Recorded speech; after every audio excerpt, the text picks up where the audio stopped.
Hello class 7 children. तो बच्चों, इस वीडियो में हम इस चैप्टर के जिसका नाम है ओन इक्वालिटी, जो कि आपकी सिविक्स की बुक से है, सोशल एंड पॉलिटिकल लाइफ, तो इसके सारे टर्म्स समझेंगे। अगर ये सारे टर्म्स हमारे समझ में आ जाते हैं तो ये चैप्टर हमारे लिए एकदम ईजी हो जाएगा। ठीक है, हमारा पहला टर्म है equality. So what is equality?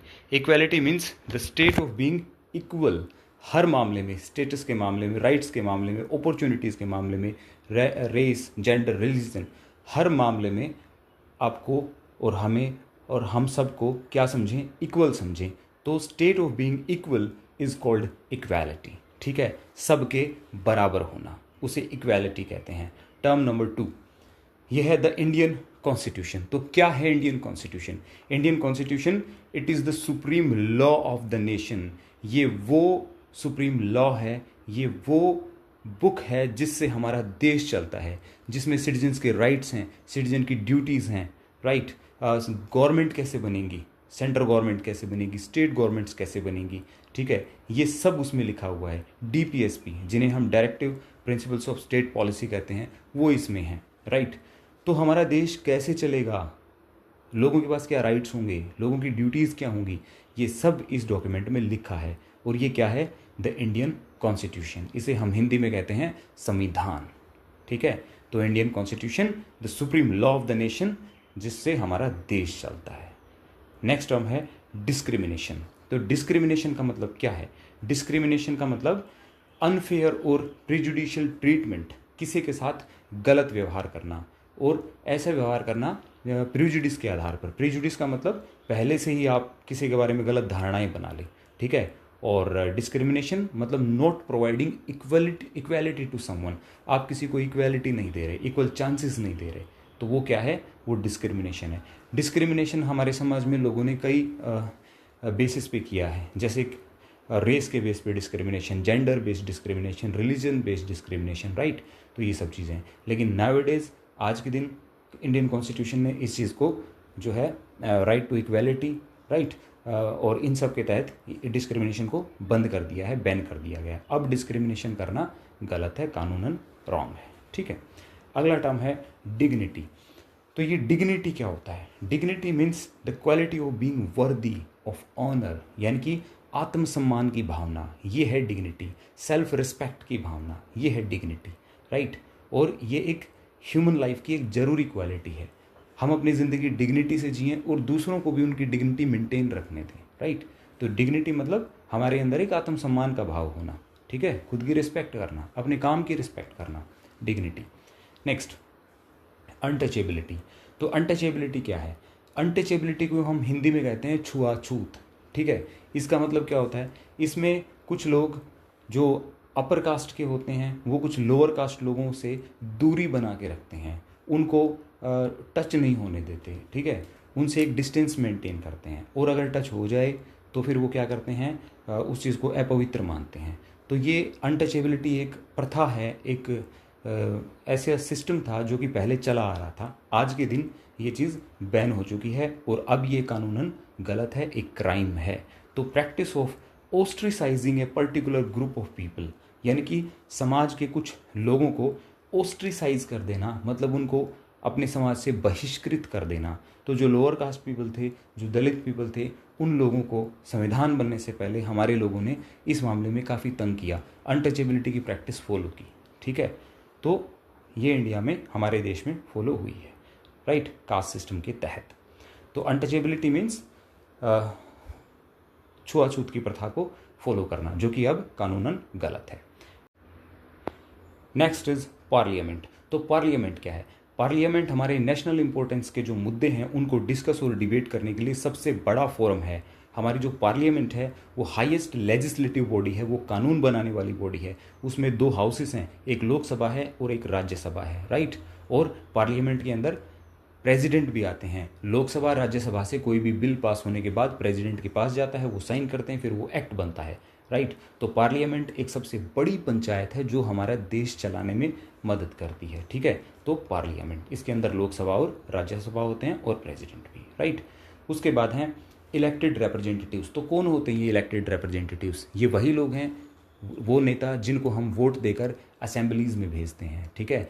State level पे विधानसभा में और नेशनल लेवल पे लोकसभा में। तो elected representative are the leaders which are elected by us, voted by us, जिनको हमने वोट दिया है, right. Then mid day meal scheme. तो ये मिड डे मील स्कीम क्या है? मिड डे मील स्कीम वो है जिसके तहत बच्चों को गवर्नमेंट स्कूल्स में मिड डे मील दिया जाता है, उनको दोपहर का भोजन दिया जाता है। इससे बहुत बेनिफिट हुआ है, सभी कास्ट जेंडर कम्युनिटी के बच्चे एक साथ बैठकर खाना खाते हैं। ये इक्वालिटी मेंटेन करता है, ये बच्चों का न्यूट्रिशन लेवल जो है मेंटेन करता है, ठीक है। ये हंगर की जो सिचुएशन है उसको ख़त्म करता है। Supreme court. तो सुप्रीम कोर्ट क्या है? Supreme court highest judicial authority in India, यानी कि हमारे देश में जो हाईएस्ट जुडिशियल अथॉरिटी है, जो सबसे बड़ा कोर्ट है, वो सुप्रीम कोर्ट है। उसके बाद हाई कोर्ट्स आते हैं, उसके बाद डिस्ट्रिक्ट कोर्ट्स आते हैं, राइट। तो जो बड़े मुद्दे हैं, जो स्टेट टू स्टेट डिस्प्यूट है या पीपल टू स्टेट डिस्प्यूट है, ठीक है, इस तरह के जो बड़े मुद्दे हैं, और अगर किसी के फंडामेंटल राइट्स वोलेट हुए हैं तो इस तरह के बड़े मुद्दे कहाँ जाते हैं? सुप्रीम कोर्ट में जो है उन पे केस चलता है, वो सुप्रीम कोर्ट में डील किए जाते हैं। Next is SGD2। SGD2 क्या है? SGD2 इज जीरो हंगर, यानी कि जो हमारे सस्टेनेबल डेवलपमेंट के 17 गोल हैं उनमें से गोल नंबर 2 है, और इसका ऑब्जेक्टिव ये है कि हम हंगर को और जो भूखमरी है उसको हम बिल्कुल मिटा देंगे। कब तक? 2030 तक। काफ़ी मुश्किल है लेकिन एक टारगेट तो किया गया है। उसके बाद है प्रीजुडिस। प्रीजुडिस क्या होता है? Prejudice is preconceived opinion और feeling usually negative formed without adequate knowledge और रीजन। प्रीजुडिस यानी कि हम पूर्वाग्रह कर लेते हैं, हम किसी कम्युनिटी के बारे में, किसी समाज के ग्रुप के बारे में, किसी पर्सन के बारे में पहले से ही धारणा बना लेते हैं कि यानी कि ये पर्सन और ये पर्टिकुलर लोग, उनके बारे में हम नेगेटिव धारणा बना लेते हैं। क्योंकि प्रीजुडिस होता है पहले से धारणा बनाना और अमूमन नेगेटिव धारणा बनानी, ये अमूमन नेगेटिव होता है।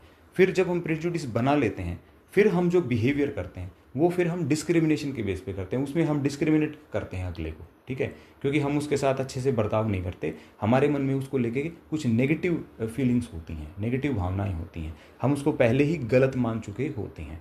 तो प्रेजुडिस से फिर डिस्क्रिमिनेशन होता है। और प्रेजुडिस क्या? पूर्वाग्रह, किसी के बारे में पहले ही गलत धारणाएं बना लेना। नेक्स्ट इज दलित। तो दलित क्या है? दलित का मतलब होता है, दलित यानी कि पिछड़ा हुआ, यानी कि जिसको दबाया गया है, जिसको परेशान किया गया है, जिसको इक्वेलिटी नहीं दी गई है, जिसको चांसेस नहीं दिए गए हैं, राइट। तो दलित का मतलब ये हुआ a member of the lowest social group in the Indian caste system. हमारे इंडियन कास्ट सिस्टम में वो लोग जो लोएस्ट कास्ट सिस्टम से, जो लोएस्ट कास्ट से बिलोंग करते हैं, तो उन लोगों के लिए ये टर्म डिवाइस किया गया दलित।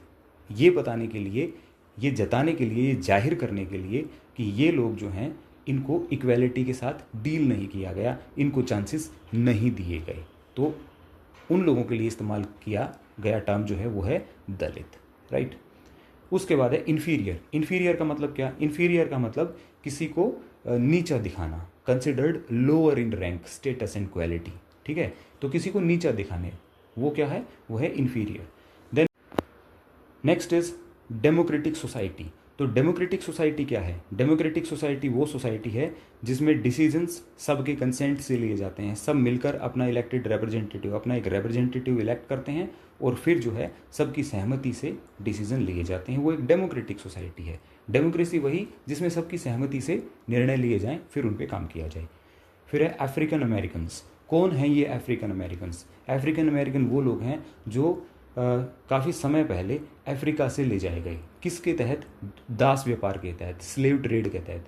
तो यूरोपियंस क्या करते थे, जो कॉलोनियल कंट्रीज़ के लोग थे, वो क्या करते थे, वो अफ्रीका से इन ब्लैक पीपल को पकड़ते और इन्हें अपनी कॉलोनीज़ में लेके जाते, वहाँ इन कॉलोनीज़ में मारपीट कर इनको ज़बरदस्ती अपने कंट्रोल में रखते और इनसे खेतों में काम करवाते, अपनी फैक्ट्रीज़ में काम करवाते, ठीक है। तो ये वो अफ्रीकन लोग हैं, क्योंकि इन्हें अमेरिका की कॉलोनीज़ में, अमेरिका में ले जाया गया, ठीक है।